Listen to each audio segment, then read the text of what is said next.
Hey everyone, it's Xant. So, today I did a collaboration video with SCUBASAGE, and in case you don't know who he is, he's a regular contributor to GamePress.gg for Gunpla Warfare.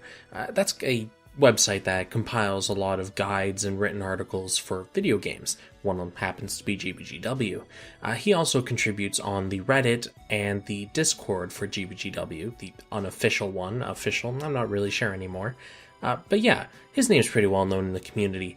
The reason I brought him on is because him and I don't see exactly eye to eye with a lot of the choices behind why we think parts are good or anything like that.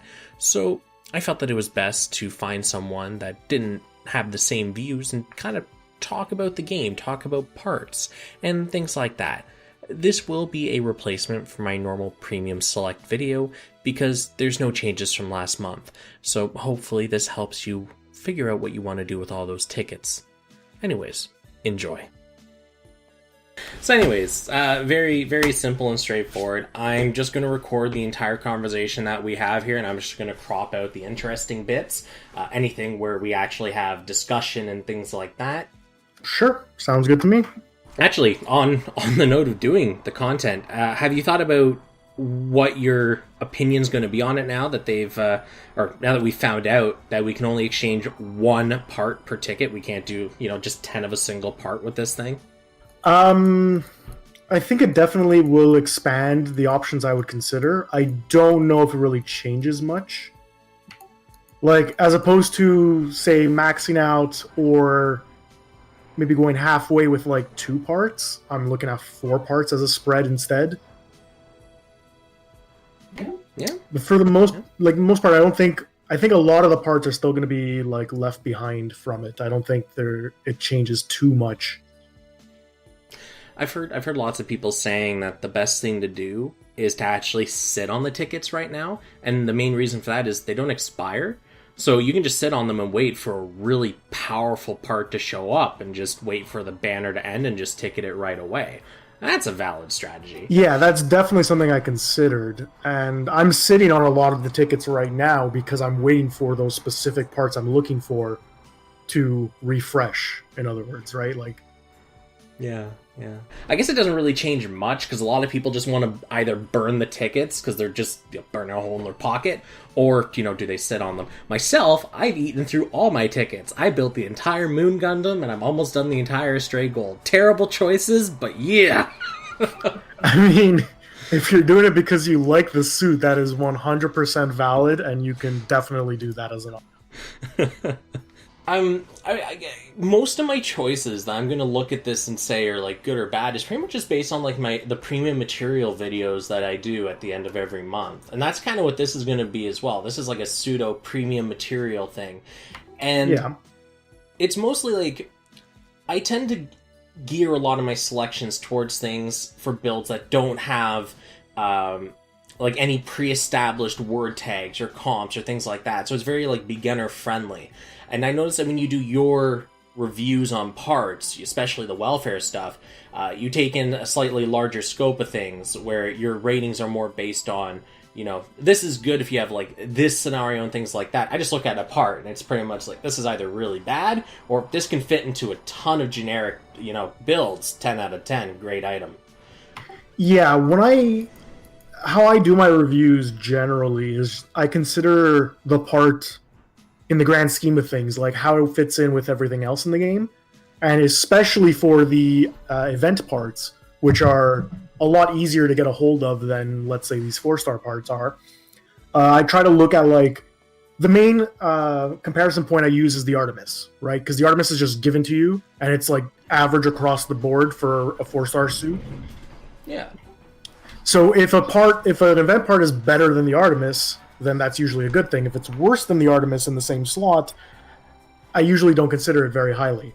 And especially when I'm looking at, like, the grand scope of things, I tend to skew very heavily towards arena usage.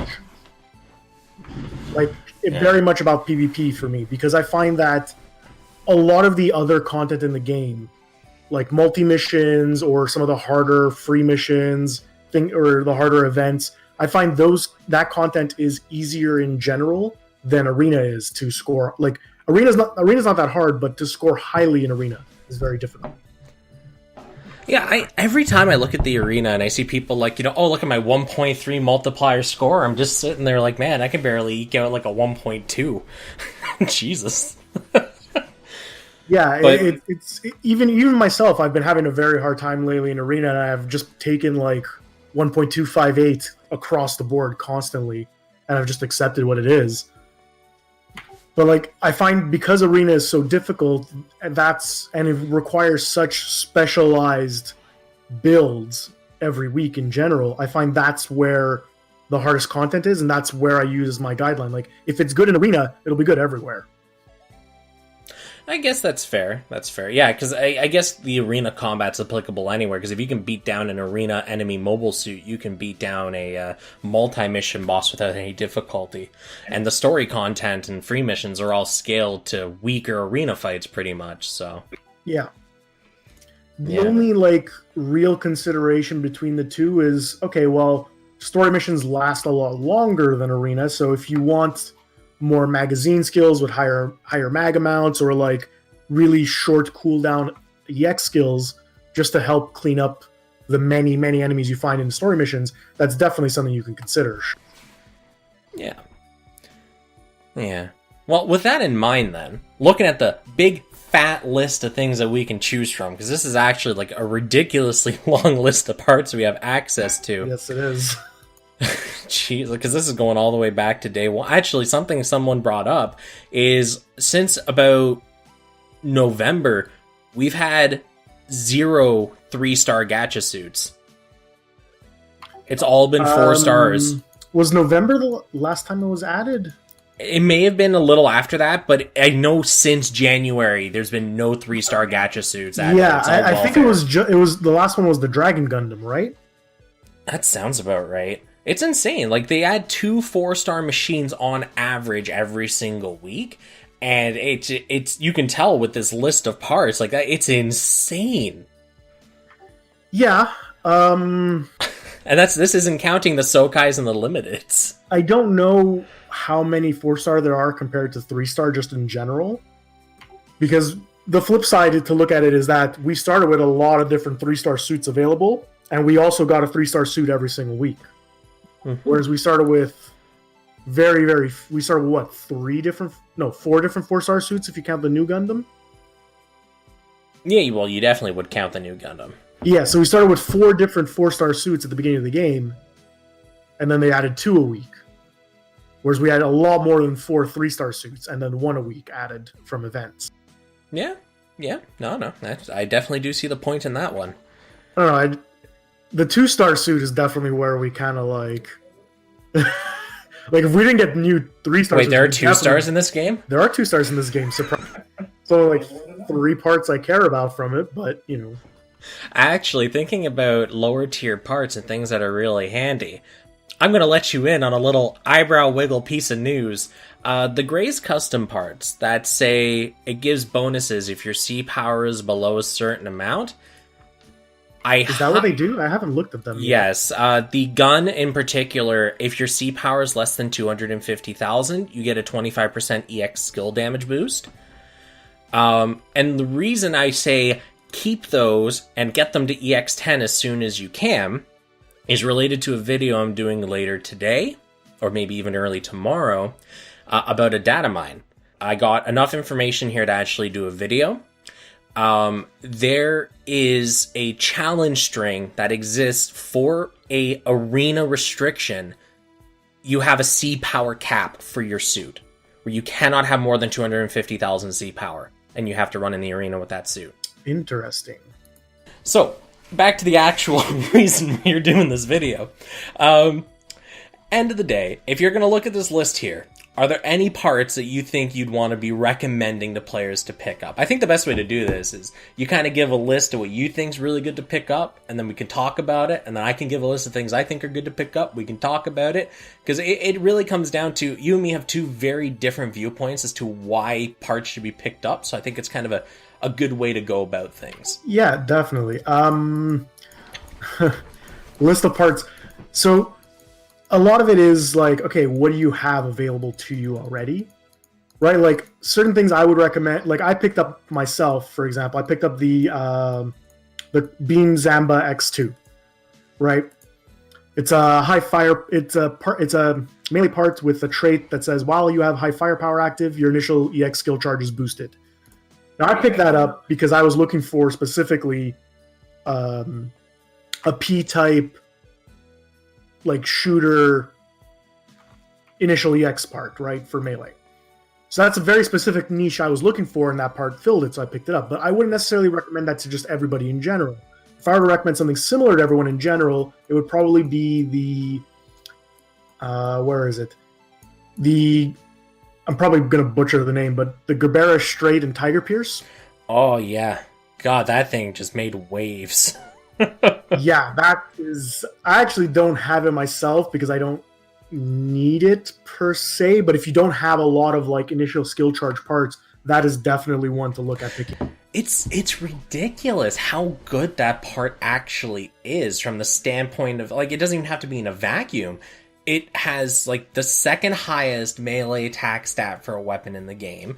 It has one of the best part traits for a melee build machine, because you're almost always going to have protagonist. Yeah, protag is definitely, like, it's the strongest melee word tag you want, so you're going to have it in all of your builds. And it's available on, like, any build that uses melee parts. You'll have at least 2 or 3 that have protag. They just go hand in hand. It's just the way it goes. Yeah, it's very easy. It's a very easy word tag to hit. And then on top of it, the swords themselves also have protag and close combat, which are the 2 most popular and like beneficial word tags to have on a melee. It's just really, really strong all around, I find. Yeah, I don't think anyone disagrees with you on that. I'm pretty sure everyone, when they first saw this, was just immediately, this is like a top tier part. And it is. It's like a one-size-fits-all, because almost anyone can make use of this. It's made better if you have something like the Bale arms or the Susanoo arms if you played during that event period. But yeah, that's a very good part. And you don't even have to worry about niches or anything, because it just fits into like almost anything you'd want to build. And actually, thinking about your Beam Zanba there for the X2, in general, shooters have a very limited amount of selection for what they can do for their melee weapons, because there's not a lot that works well with them. Because they're mostly set out with word tags or EX skills focused towards melee or some form of that. So the Beam Zamba, even though, you know, you may not want a power weapon or anything, the word tag, more or less easy to hit. High firepower typically is easy enough to build into a ranged machine. But it comes with, you know, it's a good trait. And it'll fit, because there's almost no competition for a shot melee slot. So yeah, that's actually pretty good. I was gonna say there is actually one that I would class better than the Beam Zamba for the same kind of general purpose, and it's a much older part actually. It's the Vajra Beam Saber from the Impulse, I believe. Vajra. Oh man, we are going back in time. Way back. Yeah, like... but that one always stood out to me as being very, very strong for shooters. The word tags on it are not great. The stats on it are not great. But the trait is that with rifle category equipped, initially EX skill charge boosted. Yeah, I remember looking at this too, and the only reason I didn't like it is because the word tags, right? Yeah, they're not great at Gundam Type and Fort Tundra. They're not great word tags. The stats are not fantastic. But as a shooter, you don't need the stats that much, right? Because you're not going to be meleeing often. And what I like about it is with rifle category equipped. So you don't need a specific word tag on your build either. You just need to have a rifle, which, spoiler alert, all the best guns in the games are rifles right now. The Virtues Cannon kind of cries when you say that, man. That thing's pretty good. Don't be sleeping. It is pretty good, but it's just a stat stick, and then you have things like, you know, the Hyper Mega Rifle that exists. You have things like the Hakushiki Beam Rifle that exists. You have the Gaia and Dual Beam Rifles. Like, there's a bunch of good rifles that exist. The Zen Buster X2 is really, really strong. The original new rifle, which I don't remember the name of it right now, and it's on the part list here to look at. Well, because it's a limited. I actually have it on one of my machines. I have to go find it in my thing, yeah. I think I have it equipped on something. I can't even remember anymore. Because it's a glorified stat stick. Yeah, it's just a beam rifle new gun, like new version gun. That's all it's called. Yeah. Beam rifle. Oh god, there's so many beam rifles with the same name. There it is. Yeah. Beam rifle new. Yeah, 4,110 shot, and when enemy armor is 40% or more, enemy strong melee power reduced by 30%. 4 space 8 exclusive tags. Yeah. So there's a lot of really strong rifles to go for shooters. So I find the Vajra is a very strong option just because you don't need to worry about your word tags. You can change your word tags to suit the arena builds for the week, and you don't have to worry. You'll still have that initial cooldown. The flip side, of course, is that shooters don't need initial cooldown very much in general because they have access to magazines. Yeah, I don't know. I'd still argue that shooters, actually I would say shooters need it more than melee. Because in a fight, if you're a ranged unit and you're fighting another ranged unit, it comes down to who can use their EX skills first and who has the highest shot attack. That's literally all those fights turn into. Because you try to shoot the other guy down, you're going to be there for a long time. And then the flip side is if you're against a melee-focused machine, you have to kill it quickly because they will keep running at you. They'll interrupt your special shots. It is annoying, not impossible, but very annoying to continuously dodge them in their attacks. And because a shot machine has inherently very low melee defenses, you're going to get eaten alive when it pops an EX skill. So I'd say in almost any scenario, you definitely want to be popping your EX skills as quick as possible. So whether that's initial or just in general EX cooldown, you want to try stacking those. Melee, it's important, but I don't think it's as important as it is for a shot machine. Especially with Shot Machine, all its good EX skills are locked behind like 30-second cooldowns. Yeah, definitely. In that respect, yes, Melee does have a lot of good short cooldown skills, so they don't need as much initial cooldown. But again, the flip side is shot builds have magazine skills, which don't have any cooldown and can be used immediately. Melee don't really have anything comparable to that, so they do need that initial cooldown, whereas with a shooter, you can kind of get away with not using it. To my knowledge, though, the only, two standout magazine parts are the Strike Noir back and the Crossbone chest. Are there more? I don't really pay too much attention to magazine skills. There's 2 more, one of which is a Sokai limited part, so we're just going to briefly cover it, which is the Sazabi shield. So it's Sokai limited, we can't really discuss it. The other one, however, is available as a ticket option, and is something else I could recommend to shooters. It's the Build Strike shield, the Chobham shield. Yeah, I do remember that part vaguely. Yeah, it's very similar to the Crossbones beam gun and the Strike Noirs backpack. It's like a mix between the two. It's half of the X1's beam gun, basically. But with it being in the shield slot, the shield slot is generally very low value, right? Like there's not really any good offensive traits on any of the shields. And the most you'll have is a stat stick shield from like the Unicorn Shield or the Destiny Shield, which are limited, or the Wing Shield, which is the only unlimited one, right? Didn't they recently add another shield that also had physical stats that wasn't limited? I remember discussing one. I can't remember if it was limited or not. Maybe. I'd have to look. But in general, shield is a low value stat. For shooters, for sure. Even for melee, it's pretty low value. It's just like word tags, unless you have one of the limited shields. Yeah. Actually, thinking about parts, what do you think about the Moon Gundam backpack? Because there's been a lot of talk about that. It's a very interesting part. The stats on it are fine. Like, it's got pretty high melee attack for a backpack. You know, it's decent. It's got pro tag. It's always good. What I find interesting about it is that it's a melee funnel skill. It doesn't like specify that it's a funnel skill, but it's a funnel skill. And what is particularly interesting about it is that it does damage as you deploy the funnels. So like when you're in super close range with something and you see you use the skill and the moonback like slams down before it shoots out, that'll hit someone and that'll do damage. I did not know that.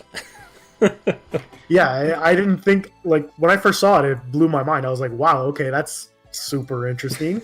But yeah, so I don't think it's like an amazing part. I don't think it's really that standout, but it is very unique. And it does have some interesting edge case use. And if you've seen that Moon backpack in action, it is the most offensive funnel system that I have seen in this game. My first complaint when I saw it was, like, in action, was funnels in this game are weak because they're just not offensive enough. They'll shoot, then they won't do anything for like 5 seconds, and they'll do another action. I'm thinking the Moon backpack's the same, and then I watch it, and it is in there like a dirty shirt, man. Like, you can't keep it away. Yeah, it's very aggressive. What I find, so a lot of the perception around funnels are weak skills, let's not be wrong about that, but a lot of the perception that they don't do anything is because people don't realize what exactly they are doing. And if you've ever had a funnel skill used against you, you see what it is. Funnel skills used against you are a lot more scary than like they seem, just because they are constantly tracking you and always trying to hit you. But if you are always moving, you're safe. And with enemies always moving, your funnels tend to not do anything. They're trying to hit them, they're trying to track them and hit them, but because the enemy keeps moving, they just miss. So it gives the impression that they don't actually do anything. When they are, they're just not good. Okay, what do you think about the Wing Fenice legs, the ones that have Meteor Hopper? I think they look amazing. So like an on-paper winner? No, I mean like visually and aesthetically. Like I love the design of like the Wing Gundam and the Wing Fenice in particular. And then you're riding on a motorcycle, like it's awesome, it's amazing. As for the actual skill itself, if I remember correctly, was it one of the 30 to 39% yes boost? Yes, ones? shot attack of your squad. So it's one of the strongest A-power shot attack skills available, right? Yes, it is D Pierce, A power, and shot attack boost, and it's like one of the only beam shot skills that falls into that range. Yeah, it's very, very good for that. The thing I disliked about it was how long the animation is on that skill. Yeah, I heard that. I heard about that. Because so a lot of people would think, all the A-power skills have the same animation time, but they don't. Some of them are only 6 seconds, some are 10 seconds, and I think... Then you have the try-on chest. The try-on chest is long, yeah. I think the Thunderbolt backpack might be the longest. I think that one's at like 15 seconds or something like crazy like that. It's super long. I really wish they'd leave a little timer in the description to tell you how long the animation lasted, so you know whether or not to use it on timed events. Yeah. But the Meteor Hopper, from what I remember, was one of the 10-second ones, so I initially shied away from that. And then, like, the stats are good on it. The word tags are a little weak, I find. Gundam type and high mobility are not that high value, in my opinion, but Gundam type's alright, I guess. Like, it's prevalent. It's in a lot of parts. Yeah, it's in a lot of parts. So Gundam type is probably the easiest, like, third word tag you can get without gimping your suit. But is it really that useful? Is it that useful is the thing, yes. And a lot of people know from my writing, especially on Reddit, my comments on Reddit, I should say, that I do not find Gundam type useful. Like, any defensive word tag and defensive stats in general, I don't find useful. Like, at least we agree on that. I find that, at least for this game, the way that it's all balanced, glass cannon's the way to go. Absolutely. Like...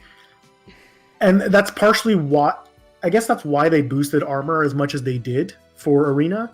But the problem is, from what we've discovered of the damage formula from some of the Japanese community, was that attack is valued at 3 times higher than both defense and resistance stats combined. That sounds about right. With attack valued at triple the amount of all your other defenses put together, already it's so much easier to just pump your attack way higher than your defenses. And then it's valued 3 times more, just puts it in another league entirely.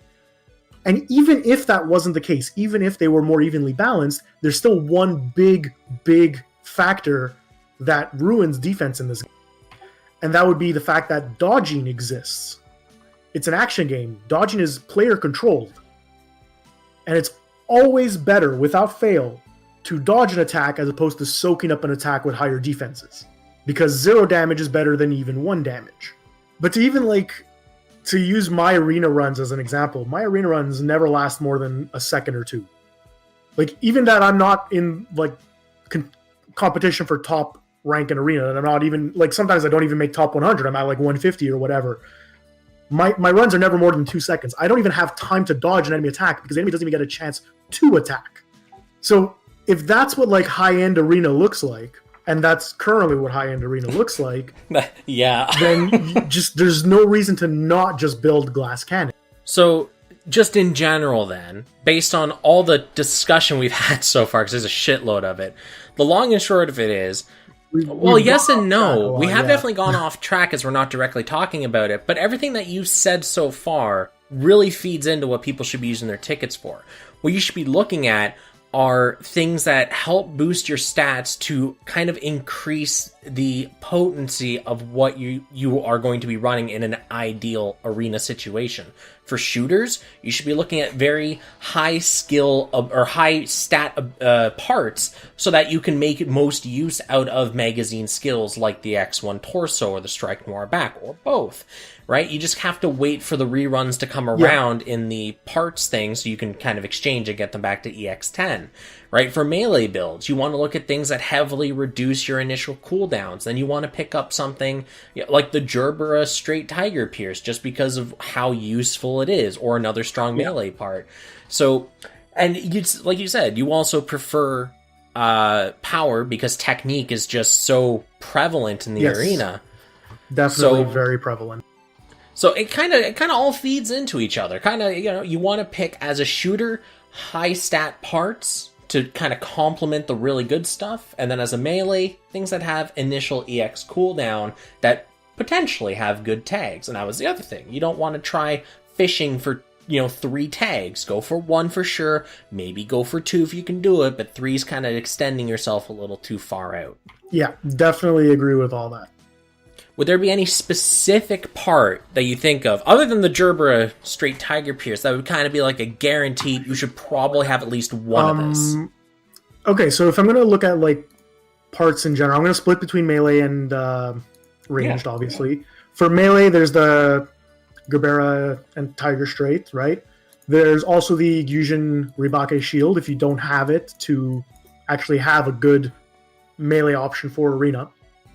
Which we didn't actually discuss why that shield is so good. It's a ranged melee attack that is very, very fast and very high damage. Is basically it reminds me a lot of the Aegis shield. Yeah, the difference is the Aegis shield is a Pierce-based skill. It's like A Pierce, D Power or something, whereas the Gyujin shield is D Pierce, B+. So yeah. The Aegis is AD, so Pierce Power, with Transformer Gundam type. And I think the wing shield a shield bash, or is it also a throw? No, it's a shield bash. I'm thinking of the Shenlong shield. The Shenlong shield is also the wing shield's a stat stick, brother. Well, yes, but it also has a shield bash. No, but I'm thinking of the Shenlong shield. The Shenlong shield also has the same throw as the Aegis. But the problem with those two is that, again, they're pierce based, so they're very, very weak right now. You need something stronger. So Gyujin shield is definitely like priority number 1 for melee if you don't have it, just so you have you can actually do melee builds in Arena. Otherwise, yeah, the Gerbera Tiger Straight is really good. The what else would be good for melee in the list? Well, like I said, the Bale Arms. Yeah, only the Bale because Arms. they feed That's into... that's the one. Bale Arms is very, very good, especially if you didn't get the Susanoo, yeah. Those are very. That was a nutter event part. Yeah. If you're looking for something a bit more specialized, even the Bale swords are very, very strong. They're dual swords with 3,997 melee attack at max. And EX skill power boost. And then EX skill power boost when your technique. That could be useful on a shot build, depending on how you do things. It's definitely useful on a shot build as well, and it's something I would recommend for shot builds. The thing is, with shot builds, a lot of people have the Beam Zamba from the X1 when that event came around, which for shot builds is strictly better right now. Yeah. Just because they get their boost up to 25% from maxing it out, as opposed to just the 17% from taking this once. And it's just finding parts to recommend for this, because I find doing like the premium material videos I do at the end of the month is very difficult. Yeah, because there's very few changes, and I have to make it as super generalized as possible, because there really is no such thing as like a one-size-fits-all. It only works when you're a brand new player, and maybe it can give you guides for like what you might want to pick. But yeah, with these tickets, I would actually say the best thing to do is just hang on to them until you know you need a specific part, or you want to really buy something out of a love of the suit, because it's like, anything that you get now will most likely get power crept later anyways, when you think about the way this game works. Yeah, if I were to say, like, okay, if you really must make a pick that you don't have anything and you really want something, for Melee, the Fusion Shield, because of how strong that EX skill is for Arena. And then for shooters... Well, you still have the OG Gundam rifle, you know. Yeah, that's not bad. Or the last shooting skill. That definitely carried me hard at the beginning of the game. I would probably say the best gun available from the pickups right now is actually the Zen Buster from the X2. With 3,997 shot attack, it's just under it's like the second highest, or third highest, I guess, because there's a 4,004 gun. But it's effectively second highest, and it has high firepower and ace exclusive word tags, which are really, really strong. Yeah, unfortunately the traits are right off, but you get it for the other stuff. Yeah. Well, I think that's really all we need to go over. We've kind of talked about a little bit of everything related to why we would pick specific parts, why they're good, and what works in the arena. Because that's the thing that a lot of people are asking this for, is they want to know what they can get to take to arena to start doing better right away. Yeah, and I definitely say our conversation has covered those bases very well. I mean, we didn't get into the super nitty gritty of like, okay, you need this much percentage and you need to do these skills at these times and things like that. We didn't get into like super fine details, but I think we covered a general overview. We've at least guided most players to the road that they need to walk, and now it's up to them to kind of follow the path to the end on their own. Yeah. Can only hold their hand for so long. Yeah, that's true. All right. Well then, I guess we can wrap up our little recording and video here. Anything you want to do a shout out for, dude? Well, definitely go visit Game Press if you want, articles written about the game. I tend to do event reviews there every week. We have a few other authors who do other reviews for the gacha capsules and things like that. And actually relevant to our topic of discussion, I have a guide up there on how to maximize your points in Arena currently. So that's something that might be interesting to the viewers who watch this video. Yeah, most likely will be. Well, what I'll do is I'll include links to all this below. I'll have you send them to me, and I'll just add them to the description. Everyone will be a happy camper. Yep. So it'll make it easier than going through, scrolling and trying to find it on the page. I'm sure it's buried at this point through all the other reviews that we... Yeah. Well, you guys do put out a lot of stuff, so... Yeah. Definitely. Yeah. And then there's also the new type Discord that you guys have, the new type labs for GBGW. Yes. That's always in the description of my videos, so that'll still be there as always. Yeah, and thank you for that. Yeah. I'm most of all the different Gundam Discords for this game. That's definitely the one where I'm the most active. So if people want to reach out to me, that's the place to go. Yeah. So that wraps up the video for today. In case. Yeah, you check out SCUBASAGE. He's on Reddit. It's on Game Press, like he said. All the links will be in the description. Thanks for watching. Scuba, thanks for hanging out and doing the chat. Thanks for having me. Oh man, it's fun talking about the game and what they could do to change it, because they're listening. I've noticed they're making a lot of changes. Oh yeah, I definitely think that they are listening to community feedback for sure. Yeah. Well, I'm going to recommend for you, keep an eye out for the video I'm doing on the data mine later, because there's a lot of info in there you're going to like. The same goes to everyone that's watching this video. Absolutely. And hopefully the rest of it comes out soon, because there's going to be a lot for us to all go over. Anyways, so I guess I'll just see you around in the Discord then, bud. Yep. Sounds like a plan. All right, good talk. Okay. And with that, thanks for watching the video, guys. I will try to have this out as quick as possible, but you're already watching it, so you know that. I will have the data mine video out either later sometime today or potentially tomorrow. I don't know. There's a lot of text involved with this, and I kind of want to make it look interesting without dragging on for too long. So anyways, peace out, guys. I'll see you in the next one.